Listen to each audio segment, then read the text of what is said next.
turabasuhuje inshuti mukomeje gukurikira sincera.official channel yanyu bagezaho amakuru n'ibiganiro bigezweho harimo n'ibiba byavuzwe n'ijwi rya Amerika. Kora like, share, ukore na subscribe ukomeze gukurikira ibiganiro n'amakuru tubagezaho.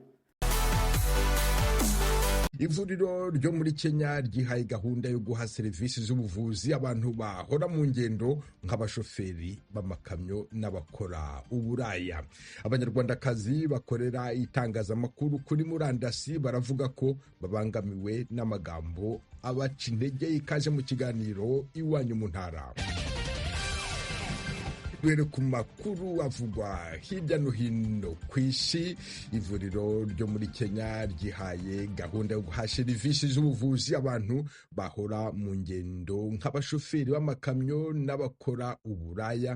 Ni inkuru y'umunyamakuru Juma Majanga uri mu mujyi wa Mulungu muri Kenya, muragezwaho na Eugene Mukankushi. Ni akazi kenshi muri iki kigo nderabuzima gikozwe muri kontineri giherereye mu mujyi wa Mulungu rwagati muri Kenya, ku muhanda munini w'imodoka zihuta Nairobi Mombasa. Ni rimwe mu mavuriro 7 aherereye mu bice byambukiranya imijyi yo muri Kenya n'indi 50 mu mpande zose z'uburasirazuba n'amajyepfo y'Afrika. Ayo mavuriro acungwa n'umuryango udakorera inyungu uzwi nka North Star Alliance. Atanga serivisi z'ubuvuzi ku bantu bahora mu ngendo nk'abatwara amakamyo, abakora uburaya n'abaturage basanzwe bafite aho bahurira nabo. Hani Mwazihe ni umuyobozi wa porogaramu za North Star Alliance. Uko bagenda bava hamwe bajya ahandi, serivisi z'ubuzima zifite ireme zigenda zigabanuka. Mpamvu tugomba kubegera kandi tukabegereza izo serivisi, bityo bigafasha mu by'ukuri kugabanya uruhererekane rw'ubwandu cyangwa se guca uwo murunga. Minisiteri y'Ubuzima ya Kenya ivuga ko abashoferi batwara amakamyo akora ingendo ndende n'abakora uburaya bafite ubwandu bwa virusi itera sida ku rwego rwo hejuru n'ubw'izindi ndwara zandurira mu mibonano mpuzabitsina. Uwo twise Patrick w'imyaka 75 y'amavuko amaze imyaka hafi 50 atwara ikamyo. Aha ntidukoresha izina rye nyaryo kuko atifuza kumenyekana. Patrick avuga ko yipimishije virusi itera sida nyuma y'urugendo rw'akazi muri Botswana agasanga yaranduye. Yagize ikibazo cyo kubona imiti ye mu bihugu bimwe by'amahanga, ariko ubu kubw'imikoranire y'amavuriro y'umuryango North Star Alliance ashobora kubona imiti mu buryo bwambukiranyije imipaka. Ukiwa uko na ile kadi ya hospitali unafika pale, ubu nshobora kwinjira mu ivuriro iryo ari ryo ryose nitwaje ikarita yanjye, kandi iyo nyiberetse bayirebaho bakamenya ubwoko bw'imiti yanjye bakayimpa. Niba ari 4 muri 5 bazi imiti nandikiwe na muganga. Kama ni 4 au kama ni 5 anajua zile ambaye atakupatia. Catherine Wanja ukora umwuga w'uburaya unahugura bagenzi be bo mu mujyi wa Mlolongo yabwiye ijwi rya Amerika ko abashoferi b'amakamyo ari abakiriya babo beza kuko bakanguriwe ingamba zo gukumira indwara. Abashoferi b'amakamyo bafise imiryango yabo, rero tubwirizwa gukoresha agakingirizo kugira ngo turinde umukiriya wacu kandi tunamurindire n'umuryango wiwe. Kugira ngo bashe kugera ku bantu benshi, umuryango North Star wifashisha serivisi z'ubukangurambaga ufatanyije n'abaturage. Eunice Mwikali afite inzu yakira abagenzi n'akabari mu karere. Avuga ko ubufatanye hagati y'abakora ibikorwa bibyara inyungu nk'ibye n'ikigo nderabuzima bwafashije kwigisha abakiriya biganjemo abatwara amakamyo n'abakora uburaya. Nk'urugero, tubagira inama yo gukoresha agakingirizo kugira ngo birinde.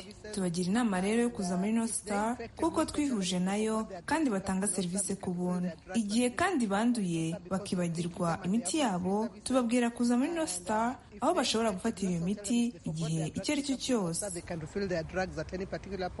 North Star ivuga ko yatanze serivisi z'ubuvuzi ku barwayi barenga 180 bo mu karere mu mwaka wa 2022. Abenshi muri bo bakaba ari abashoferi n'abakora akazi k'uburaya. Urakoze Eugene Mukankusi. Perezida watowe wa Amerika Donald Trump azitabira umuhango wo kongera gufungura kiliziya nkuru Cathedrale Notre Dame de Paris kuri wa 6 mu Bufaransa. Hashize imyaka 5 iyo kiliziya isanwa nyuma yo kwangizwa n'inkongi y'umuriro. Abinyujije ku rubuga rwe nkoranyambaga, Donald Trump yanditse ati Perezida Emmanuel Macron yakoze akazi gakomeye kugira ngo asubize katedrale Notre Dame ubwema bwayo. Ibiro ntaramakuru Reuters byatangaje inkuru ntibivuga niba Perezida Trump uzarahira ku itariki 20 z'ukwezi kwa mbere umwaka utaha azabonana n'abandi bategetsi bazaba bitabiriye uwo muhango. Kuri uyu wa gatatu Perezida wa Amerika Joe Biden uri mu ruzinduko muri Angola aragaruka cyane ku murage asize ari wo mushinga w'ibikorwa remezo ugamije gutunganya inzira z'ubuhahirane z'ingenzi ku mugabane wa Afurika. Uyu mushinga wiswe umuhora wa Lobito ni wo zingiro ry'ingamba z'ubutegetsi bwe mu guhangana n'ingufu z'Ubushinwa mu iterambere ry'isi. Temistokle Mutijima. Lobito Corridor, umuhora wa Lobito tugenekereje mu Kinyarwanda, ni umushinga w'ishoramari rya miliyari 5 z'amadolari ryakozwe mu nzego nyinshi zinyuranye. Uyu mushinga ugamije kuvugurura no kwagura umuhanda wa gari ya moshi wa Bengera w'ibirometero 1300. Uyu uzahuza icyambu cya Lobito cyo muri Angola ku nyanja ya Atlantika kimaze imyaka 120 na Repubulika ya Demokarasi ya Kongo. Icyiciro cya kabiri cy'uyu mushinga kikazahuza iki cyambu n'igihugu cya Zambia. Igice kinini cy'ingengo y'imari y'uyu mushinga watangajwe mu kwa 9 kwa 2023 kizatangwa n'ikigo Partnership for Global Infrastructure and Investment PGI mu mpine. PGI ni ikigo cyashinzwe mu 2022. Gahunda y'ishingwa ryacyo irangajwe imbere na Perezida Biden wa Amerika. Umugambi w'ishingwa ryacyo uhuriwemo n'itsinda ry'ibihugu 7 bya mbere bikize ku isi. Uwo wavuye muri gahunda yabyo byise Build Back Better World, kongera kubaka isi nziza tugenekereje mu Kinyarwanda. Iyo gahunda yatangijwe mu 2021 nk'uburyo bwo guhangana na Belt and Road Initiative, gahunda y'Ubushinwa yibanda ku kubaka ibikorwa remezo muri Afurika. Nutangira gukora, uyu muhanda uzongera cyane uburyo bwo kubona amabuye y'agaciro y'ingenzi arimo cobalt n'umuringa kuri Leta Zunze Ubumwe za Amerika n'abafatanyabikorwa bayo. Aya ni amabuye y'ingenzi cyane mu gukora imodoka zitwarwa n'amashanyarazi. Nk'uko raporo y'inteko nshingamategeko ya Amerika ibyerekana, 80% by'ibirombe by'amabuye y'umuringa bya Kongo bifitwe n'Abashinwa. Ubushinwa bugenzura hejuru ya 85% by'ubucukuzi bw'amabuye y'agaciro ya Kongo y'imboneka hake ku isi, harimo na 76% bya cobalt y'iki gihugu. Kuwa kabiri w'icyumweru gishize, mu kiganiro yahaye abanyamakuru ubwo yari kuri Minisiteri y'Ububanyi n'Amahanga ya Amerika, Helena Matsa, umuhuzabikorwa wa PGI, yavuze ko umuhora wa Lobito witezweho kugabanya ikiguzi cy'ubwikorezi, kugururira amayira ahantu h'ubutaka burumbuka no kwihutisha iterambere ry'ubukungu rihangana n'ingaruka z'imihindagurikire y'ibihe. Madamu Matsa yavuze ko ishoramari ry'ikigo PGI rizongera umusaruro w'ibikorwa remezo hamwe n'imishinga nko guteza imbere amashanyarazi aturuka ku mirasire y'izuba, kongera imiyoboro y'amashanyarazi mu gihugu ndetse no kubaka inganda zisukura amazi. Uyu mushinga ushyigikiwe cyane na Perezida Joao Lourenço wa Angola. Angola ibereyemo Ubushinwa umwenda wa miliyari 17 z'amadolari, ni ukuvuga arenga 1/3 cy'umwenda wose iki gihugu gifite. Uyu mwenda hanini wagiye uza mu nguzanyo zo kubaka ibikorwa remezo, byombi hamwe na peteroli y'iki gihugu bikaba byarafashije mu izahuka ry'ubukungu nyuma y'intambara igihugu cyamazemo imyaka 30 yarangiye mu 2002. Mu kwezi kwa 8 kwa 2022 ubutegetsi bwa Biden bwatangije gahunda nshya y'ingamba zigamije imibanire na Afurika. Iyo gahunda igaragaza Afurika nk'ahantu h'ingenzi ku nyungu z'umutekano wa Amerika. Mu mpera z'uwo mwaka kandi Perezida Biden yakiriye inama ihuza Leta Zunze Ubumwe za Amerika na Afurika, aho yijeje ko Amerika igiye gukora ishoramari rya miliyari 55 muri Afurika mu gihe cy'imyaka 3. Francis Brown, umuyobozi mukuru ushinzwe ibibazo bya Afurika mu kanama ka Amerika gashinzwe umutekano, kuwa kabiri w'icyumweru gishize yabwiye abanyamakuru ko iryo shoramari rigeze ku kigero cya 80% rishyirwa mu ngiro. Icyakora Mvemba Pezo Dizorere, umuyobozi wa porogaramu ishinzwe Afurika mu kigo cy'ubushakashatsi Center for Strategic and International Studies, avuga ko menshi muri aya mafaranga yashowe muri porogaramu zisanzweho kandi ibyo bitazanye imishinga mishya migari cyane iboneka ku muturage usanzwe w'umunyafurika. Iyo mu mboni z'uyu musesenguzi ikaba ariyo mpamvu Lobito Corridor ikora ikinyuranyo. Mu gihe Perezida watowe Donald Trump azatangira inshingano mu kwa mbere kuje, hari abibaza niba imishinga migari muri Afurika nka Lobito Corridor izakomeza no kuri ubu butegetsi bushya. Mu gihe bamwe bafite impungenge ko umuhate wa Amerika kuri Afurika ushobora kugabanuka bitewe n'ihame ngengamitegekere rya Trump rya America First, abasesenguzi bo bashimangira ko nta mpungenge zikwiye kubaho. Ibyo bakabishingira ku kuba no muri manda ye ya mbere ubutegetsi bwa Trump bwaragiye bushyiraho gahunda zigamije iterambere rya Afurika. Izo zirimo iyiswe Prosper Africa yatangijwe mu 2018 igamije guhuriza hamwe serivisi za guverinoma zafasha abashoramari b'Abanyamerika gushora imari yabo kuri uyu mugabane. Urakoze Temistokle Mutijima. Mukomeje kumva radio y'Ijwi ry'Amerika ivugira Washington DC mu Kirundi n'Ikinyarwanda.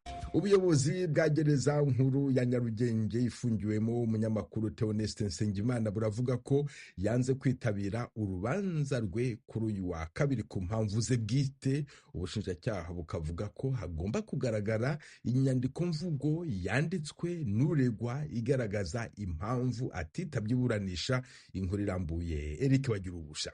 Mu gihe urubanza rwari ruteganijwe gutangira ku isaha ya 3 za mu gitondo, ku isaha ya 3:37 gereza nkuru ya Nyarugenge iri Mageragere mu nkengero z'umujyi wa Kigali yandikiye umucamanza imumenyesha ko Nsengimana, umuyobozi w'ikinyamakuru Umubavu.com na Umubavu TV Online, yanze kwitabira iburanisha ku mpamvu gereza yisize bwite. Ni ingingo yakuruye impaka mu cyumba cy'iburanisha. Ubushinjacyaha bwumvikanishije igisa no gushidikanya ku byanditswe na gereza, bwisunze ingingo z'amategeko ku miburanishirize y'imanza z'inshinjabyaha, bwabwiye urukiko ko iyo uregwa atitabye iburanisha nta mpamvu agaragaza kandi yarahamagawe byemewe n'amategeko urukiko rumuburanisha adahari. Gusa ubushinjacyaha bwongeyeho ko ibivugwa na gereza byari kuba byiza iyo nyir'ubwite aza kubyiyandikira ubwe. Ubushinjacyaha bwashingiye ku rubanza rw'umunyapolitiki Paul Rusesabagina, bwibutsa ko igihe yatangazaga ko yikuye mu rubanza umucamanza atahise amuburanisha adahari, ahubwo ko habanje gusuzuma icyemezo cye mu nyandiko, busaba ko no kuri Nsengimana byagenda bityo urubanza rugasubikwa hakazabanza kumenyekana ukuri kw'ibivugwa na gereza. Umunyamategeko Felicien Gashema wunganira umunyamakuru Nsengimana nawe yavuze ko yatunguwe no kumva gereza itangaza ko nyir'urubanza yanze kuza kuburana byibwirije. Yavuze ko amusura ku wa 5 w'icyumweru gishize bari bumvikanye ko azaza kuburana. Umugore wa Nsengimana yabwiye Ijwi rya Amerika ko yari yamusuye kuri iki cyumweru cyashize yamushyiriye abana ngo baramukanye, uregwa mwizeza ko bucya aza kuburana.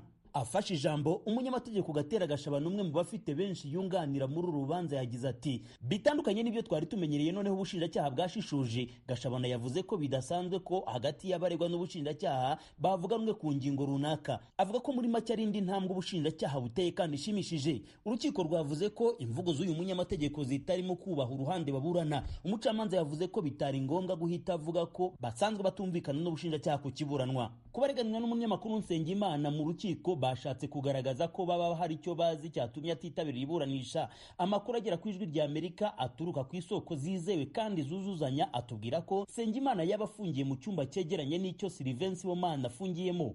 Uyu imbere y'umucamanza yashatse gutinda ku mpamvu zatumye mugenzi we atitaba urukiko, ariko umucamanza aramucecekesha amubwira ko agomba kurangwa n'imyitwarire myiza mu rukiko. Sibomana yagize ati ejo nanjye nshobora kuba ntahari, hari impamvu adahari nshaka kubabwira. Urukiko rwibukije ko mu iburanisha ry'ibanze Nsengimana yari yavuze ko atazakenera umwunganizi mu mategeko. Felicien Gashema avuga ko uregwa afatanije n'umuryango we aribo bamusabye kumwunganira. Yavuze ko agiye gusaba kujya kumusura muri gereza akamenya impamvu yamuteye kutaza kuburana. Mu gisa n'impungenge, Gashema yasabye ko n'urukiko rwakoresha ububasha rufite mu kumenya ukuri kuri iki kibazo. Umucamanza yamwizeje ubufatanye iki kibazo kikava mu nzira mu mugambi wo gutanga ubutabera buboneye. Ukubura mu rukiko k'umunyamakuru Nsengimana bamwe batangiye kubihuza n'ibyabaye kuri mugenzi we Dieudonné Niyonsenga alias Cyuma Hasani wa Ishema TV. Cyuma Hasani yabuze mu rukiko ku rwego rw'ubujurire urubanza ruburanishwa adahari. Gereza yavuze ko ari ubwe wangaga gusohoka aho afungiye, mu gihe umuryango n'abanyamategeko bamusuraga akababwira ko gereza yangaga kumusohora ku bwende. Umunyamakuru Theoneste Nsengimana wayoboraga Umubavu TV Online na Umubavu.com areganwa n'abandi bayoboke 10 b'ishyaka Darufa Umurinzi ry'umunyapolitiki Madamu Victoire Ingabire Umuhoza ritaremerwa mu mategeko y'u Rwanda, baregwa ibyaha byo guteza imvururu cyangwa imidugararo muri rubanda. Nsengimana we aregwa ko yatambukije ku umuyoboro we wa YouTube umuhango uzwi nka Ingabire Day. Ni mu gihe bagenzi be baregwa kwitabira amahugurwa no gusoma igitabo kibumbatiye insanganyamatsiko igira iti kurwanya ubutegetsi bw'igitugu hadakoreshejwe imbaraga. Urubanza rwa none rwaranzwe n'umutekano wakajijwe kuva mu marembo n'inguni by'urukiko kugenda ukagera mu cyumba cyarwo. Hagaragaraga abashinzwe umutekano, bamwe mu mpuzankano z'akazi n'imbunda, ndetse n'abandi bari bambaye gisivili. Abaregwa bose bamaze imyaka isaga 3 bataraburana mu mizi. Umwe mu baregwa yabwiye urukiko ko batangiye kwizera ubutabera kuko batatekerezaga ko bagezwe imbere y'ubucamanza. Niba nta gihindutse iburanisha rizakomeza ku itariki 5 z'uku kwezi. Bagirusa Ijwi rya Amerika i Kigali. Nabibabwiraga mu ngingo nkuru, abanyarwandakazi bakorera itangazamakuru kuri murandasi baravuga ko babangamiwe n'amagambo abaca intege yandikwa nyuma yo kureba no kumva inkuru baba batangaje bemeza ko ayo magambo asebanya atuma hari bamwe mu bagore bahitamo guhagarika akazi k'itangazamakuru. Kigali, Asumuta Kaboyi. Ijwi ry'Amerika ryaganiriye n'abagore bari mu mwuga w'itangazamakuru. Bamwe bawumazemo imyaka igera kuri 15, abandi bamaze igera ku 10. Abo nibo bagitangira uwo mwuga bafata nk'icyitegererezo. Icyo aba bagore bahurizaho nuko muri iyi myaka ya vuba bemeza ko ubwisanzure bw'itangazamakuru bwateye imbere, bamwe bagereranije nuko batangiye umwuga bimeze. Uyu ni Mukazayire Makire, amaze imyaka 9 mu itangazamakuru, akorera ikinyamakuru Ubumwe gikorera kuri murandasi. Ubwisanzure abagore turabubona neza, hari intambwe yatewe ariko n'imbogamizi zigihari. Ko byari bimeze mu myaka itambutse siko bikimeze. Sosiyete igenda itumenyera, yumva ko abagore b'abanyamakuru duhari, ko dukora atari uburara. Bumvaga rero ari nk'ubushizi bw'isoni, akavuga turi yarananiranye, uriya nishizi ni igishegabo. Yego, ariko ubu ngubu bigenda byoroha. Dufite abantu ukabona aragraduate, nzamubaza ngo urangije kwiga ati itangazamakuru, nibura abantu bakagenda bumva mu mitwe yabo ko ari umwuga ukorwa n'abagabo n'abagore. Madamu Murerwa Emma Maria ukorera ikinyamakuru cyo kuri murandasi Liban News avuga ko amaze imyaka isaga 10 muri aka kazi, nawe yumvikanisha ko uko imyaka igenda ishira umugore agenda yoroherwa n'uyu mwuga, gusa ngo haracyarimo imbogamizi. Nkanjye ubwanjye ndisanzuye pe. Imbogamizi njya mbona nubwo mvuze ngo ndisanzuye, hari inzego zitaraha agaciro ririya tegeko ryo gutanga amakuru, kayakwima cyangwa se bakakunaniza. Naguha nk'urugero nko ku nkuru za politiki. Hari umupolitisiye runaka nigeze kujya gushakaho amakuru, mubaza ibibazo 1, 2, 3, arangije ngo umunyamakuru w'umugore ubaza gutyo. Mugenzi wabo utashatse gutangaza amazina ye, we yemeza ko kugeza ubu hari inkuru abagore batinya gukora bitewe n'imiterere yabo. Cyane cyane ku bagore twaritinyaga, bakoreza nko gukora zimwe mu nkuru kumva ko zigenewe abagabo. Hari nk'inkuru babaga bumva umugore atashobora, nk'izi nkoramo nge nkora nko mu bidukikije, ariko ugatinya nko kugenda mu mashyamba, gutambuka nyine guterera n'iki. Nubwo abagore bakora mu itangazamakuru bavuga ko uyu mwuga ugenda woroha bagereranije n'uko byari bimeze mu myaka ishize, ariko nanone bemeza ko gukora itangazamakuru kuri murandasi bitaboroheye nk'abagore. Iyo uri kuri izo mbuga nkoranyambaga, reka mvuge nko kuri YouTube, akenshi hari igihe abantu benshi aza ari kukureba nk'umugore, aho kugira ngo aze yumva content uzanye icyo uri kuvuga, ahubwo akaza kureba inzara ufite, akaza kureba makeup, maquillage wisize, ibintu usutse, ugasanga ashobora kuza akakubwira icyo agomba kuvuga, ni wari kuvugaho kandi ntabwo waruje kwigurisha, ubundi si waruje kwiyerekana. Ni imbogamizi ikomeye, sinzi ko nayikubwira, ku buryo nkanjye ubwanjye ninya kamera, nsigaye ninya kamera, mbese nkora ibishoboka naho nari bugaragare nkashyira indi foto cyangwa ikindi kintu, kubera gutinya comment nzahura nazo biradukomeretsa. Hari n'abo usanga ahise yinjira noneho no muri famiye yawe. Aba bagore bari mu itangazamakuru bemeza ko izi mbogamizi zo gutinya kuvugwa zituma rimwe na rimwe hari abahitamo kuva mu mwuga bakajya gushaka ikindi bakora. Ibi bikagira ingaruka ku buke bw'abagore bari mu itangazamakuru mu Rwanda. Urwego rw'igihugu rushinzwe ubugenzacyaha RIB rusaba abahohoterwa kuri murandasi gutanga ikirego bagakurikirana ababahohoteye. Uru rwego ruvuga ko mu Rwanda itegeko rihana abakorewe ihohoterwa rihari ko rigomba kwifashishwa. Itegeko ryo mu mwaka wa 2018 ryerekeye gukumira no guhana ibyaha bikoreshejwe ikoranabuhanga, ingingo yaryo ya 39 ivuga ko umuntu wese ubizi wifashishije mudasobwa cyangwa urusobe rwa mudasobwa agatanga amakuru y'ibihuha ashobora guteza ubwoba, imvururu cyangwa ihohoterwa muri rubanda, cyangwa ashobora gutuma umuntu atakarizwa icyizere abakoze icyaha. Umunsi w'ubwisanzure bw'itangazamakuru wabaye mu gihe raporo y'umuryango uharanira ubwisanzure bw'itangazamakuru Reporters Sans Frontières yashyize u Rwanda ku mwanya wa nyuma mu karere k'ibiyaga bigari. Iyi raporo y'uyu muryango wo mu Bufaransa yasohotse ku itariki ya 3 z'ukwezi kwa gatanu, umunsi ngarukamwaka w'ubwisanzure bw'itangazamakuru washyizweho n'umuryango w'abibumbye, ishyira u Rwanda ku mwanya w'144 mu bihugu 180 byakorewemo ubushakashatsi. Raporo y'uyu muryango igaragaza ko itangazamakuru ricukumbura ridakorwa cyane mu Rwanda, ndetse n'abanyamakuru bagerageza gutangaza amakuru aboneka nk'agiriye ibyo anenga babinyujije ku muyoboro wa YouTube cyangwa se indi miyoboro yo kuri murandasi. Muri iyi myaka ya vuba bagiye bakatirwa ibihano biremereye. Umuryango Reporters Sans Frontières uvuga ko nyuma y'aho perezida w'u Rwanda Paul Kagame yongeye gutorerwa manda ya gatatu mu kwezi kwa munani mu mwaka wa 2017, igitutu n'igenzura rya guverinoma ku itangazamakuru byiyongereye. Assumpta Kaboyi, Ijwi ry'Amerika, i Kigali. Mu Burundi, ishyirahamwe Twese Hamwe Dukingire Ibidukikije rirasaba leta ko amategeko arengera ibidukikije akurikizwa. Ubuso bw'amashyamba kimeza buragenda bugabanuka kubera abantu bafatamo amashyamba yo guhinga. Inkuru Ijwi ry'Amerika yabateguriye yifashishije inshuti zayo mu Burundi, muragezwaho na Thierry Vendayishimiye. Mu ntara zimwe zirimwo amashamba cimeza hamwe n'impongore kama z'igihugu, isoko ryacu ryagendeye amatati ni menshi hagati y'abanyagihugu n'abayacungera. Abanyagihugu bidoga ko impongore kama zibabuza gutera imbere. Nko mu ruhongore rwa Ruvubu ruri mu ntara ya Cankuzo, abanyagihugu bavuga ko ibikoko bigizwe hanini n'impongo hamwe n'inkende bibonera imirima. Ingorane ku iterambere ryacu kuko ntidushobora gutera imbere. Vya vyimburwa nivyo tuba twokuramo ico twambara, nivyo tuba twoguramo igitungwa dushobora gutamiza indimiro, abana bagafungura kubera ivyo twarimye, bakambara neza bakaja kwishure kubera ivyo twarimye. None ntibikunda. Ubu ho hagezeho mu gitondo abana bava muri iri barabara bagiye kwishure, bagenda umutima ati za mbogo ziraduhitanira abana. Nukuvuga yuko 12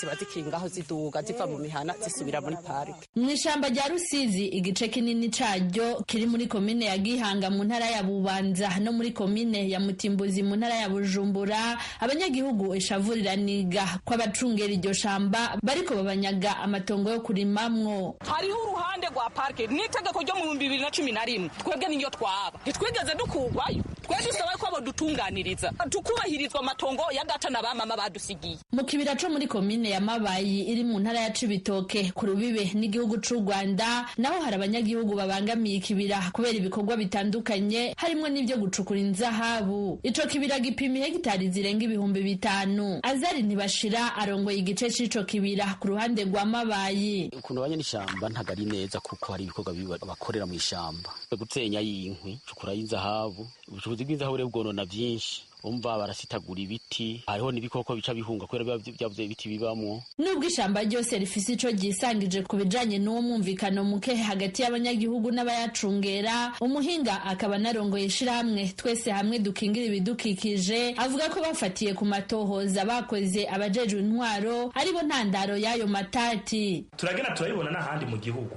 aho usanga abakozi ba leta bafatira ku mabanga babajejwe cyangwa baba bafise amabanga babajejwe ahera, bakagira tutireka tugire natwe twishumbushije twarakoze, bakagenda batanze ahantu babesha abantu baparanganije abantu. Ni ngibi mwumvise biriko biraba aha mu Maramvya aho haza umuntu agafata ahantu ha leta akahakotisha yita ko ari umukozi wa leta. Ivyo rero ntashobora kubikora atakuboko kw'abajejwe intwaro kurimo. Nivyo twagiye tubona hatari yake. Biraguye ingene umuntu wenda gukotesha agakotesha ihegitari 30 za leta 20, abantu bagatanga amahera bagatangura kurima.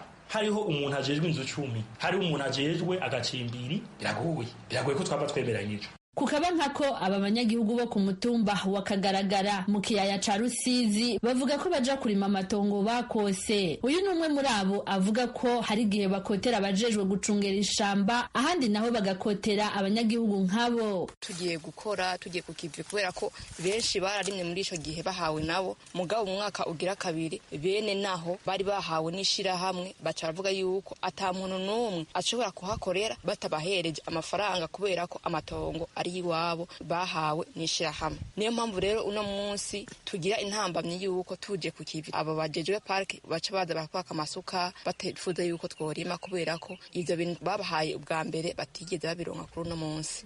Ubajije uwo bakoteye ntibamuvuga izina canke ngo bamwerekane. Umwe muri abo twashoboye kumenya avuga ko yahawe n'ishirahamwe adashobora kudondora, ariko ku matohoza yakozwe n'isoko ryacu avuga ko hari bihangange mu gisirikare n'igipolisi hamwe n'abajejwe inama mpanuzwa jambo ya komine Gihanga bakotesheje amatongo yo muri iri shamba rya Rusizi. Musitanteri wa komine ya Gihanga asigura ko komine yashizeho umugwi ujejwe gutohoza ibijanye n'ayo matongo ya Rusizi. Abanyagihugu bavuga ko bariko bariko baranyagwa. Leopold Ndayisaba avuga ko uwo mugwi bawushizeho babisabwe n'ibiro by'umukuru w'igihugu kuko abanyagihugu bari bitwaye ku mukuru w'igihugu. N'inama ya komine yagizeho umugwi nawe araja kugira amatohoza kuri abo bene igihugu bavuga ko parike yatwaye amatongo. Rero umugwi waragiyeho wagize n'intonde, izo ntonde turazitosora turabe neza ko atariko arabeshi kuvuga n'inkomoko, kuko uzosanga benshi ari abantu bari bahawe amatongo n'umushikiranganje nabura amatari n'abandi bavuga ko bakoze bahaba kuva kera. Rero ariko ico bomenya coco nuko leta ikeneye itongo irarikoresha ico ishaka. Mwishirahamwe twese hamwe dukingira ibidukikije babona atantambamye yari ikwiye kuba kuri leta mu guhana abo bategetsi bagize uruhara mu konona ibidukikije. Umuhinga Inosabanirwa n'inzigo kuba byogaragara koko ko batanze amahera bakaronka n'impusha vyakozwe n'abakozi ba leta, ubu mbere biroroshe tugira tuti duriwe duhishije kuva mu 2005 nta yindi leta iracaho ni leta y'umukambwe CNDD-FDD. Abo bantu baroshe gutora kugenda mu marisa ati hajya hatwara nako ico gihe abantu bakabazwa. Duriwe duhishije hariho n'itegeko ry'uko ubunyi wononye bamubaza ibyo abayononye amakari. Iryo tegeko naryumvise rica mu n'amashinga amateka.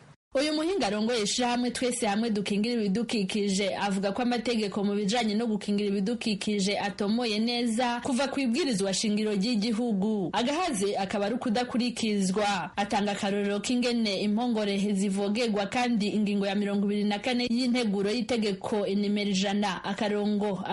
100/222 ryo kuwa 14 z'ukwezi kwa 11 umwaka w'ibihumbi 2011 ivuga ko gukoresha amatongo akikije uruhongo kama n'uturere dukingiwe birekuwe gusa n'imiburiburi ku metero 1000 y'imbibe nyezina z'uturere dukingiwe. Kubwo uyu muhinga Inosabanirwa n'inzigo avuga kandi ko ibihe by'amatora mu Burundi bihungabanya abategetsi ku buryo badasubira kwitwararika iby'igihugu cabajeje harimo ibi byo gukingira ibidukikije. Urakoze Thierry Vendayishimiye. Ni hano dusoreje aya makuru yiwanyu mu ntara, mwakoze kudutega amatwi.